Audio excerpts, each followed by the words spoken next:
Hi everyone, it's your girl Nanette, and welcome back to ADHD Chronicles Black Girl Weird Brain. I was initially diagnosed with attention deficit in kindergarten when I didn't really understand what was going on with me, and I didn't really understand what was going on with my brain, and I was put on medication, but they didn't really work for me. They just made my symptoms worse, so I was taken off of them. And so my parents dealt with what looked like purposeful bad behavior the best way they knew how, with good old fashioned discipline. And while I do appreciate the discipline now as an adult, it didn't really do much to fix the underlying issues I was having. And when I got a little bit older and was able to understand a little bit more, and a symptom would crop up, and I was told that there was something wrong with me, I just brushed it off. I was like, there's nothing wrong with me. I just felt different, and I didn't really understand why. I didn't attribute it to ADHD or ADD as it was called back in the day. School was really hard for me. I knew I was smart, but I couldn't make it translate over to my work and my tests and stuff like that. But math class was where I really excelled. It was the only class where I could prove that I was smart. Unfortunately, doing well in math class did not prevent me from having to repeat the fourth grade, and that was a really crushing blow to my self-esteem. And for me, it just validated the negative thoughts that I had swirling around in my head. I didn't really have friends in school. I was socially awkward. I didn't really know how to talk to people. And on top of that, I was bullied. School was not fun for me.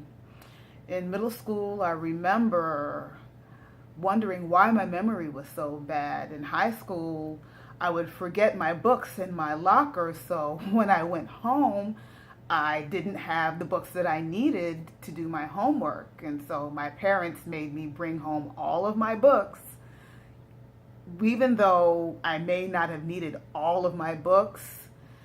It ensured that I was able to do my homework. And I did manage to graduate from high school with a 3.34 GPA. And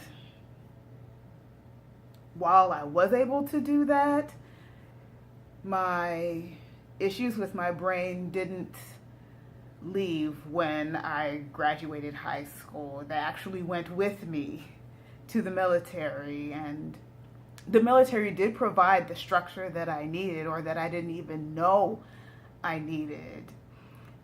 But it did make for an interesting experience, to say the least. And let's just say I did a lot of push-ups while in basic training. And when I left the military and the structure that it provided, and I no longer had the structure of my parents and what they provided for me, and had to go out and be an adult, it was a rude awakening. Like, I really did not know what I was doing. Like, I got fired from jobs. I misplaced things all the time. I was still socially awkward. I really didn't know how to talk to people. I didn't really know how to stand up for myself. I was still very disorganized, and I did manage to graduate from college, but I knew something was off, and I just really didn't attribute it to my having ADHD. And so I decided to do a little digging and really see if it could be connected to ADHD. And when I started my research and I looked at the information and I read the stories, it was as if I was reading my own life story. Like, I literally could have written these stories myself. And so 9 years later, I made an appointment and I went to go see a doctor, and I was re-diagnosed with attention deficit disorder or attention deficit hyperactivity disorder. And I was prescribed medication, but I was a little skeptical about it because of what happened with me and medication when I was younger. And so my sister, God bless her, gave me some encouragement, and she eased my nervousness about taking the medication. And when I did take the medication, it was like putting on glasses for the very first time after having 38 years of blurred vision.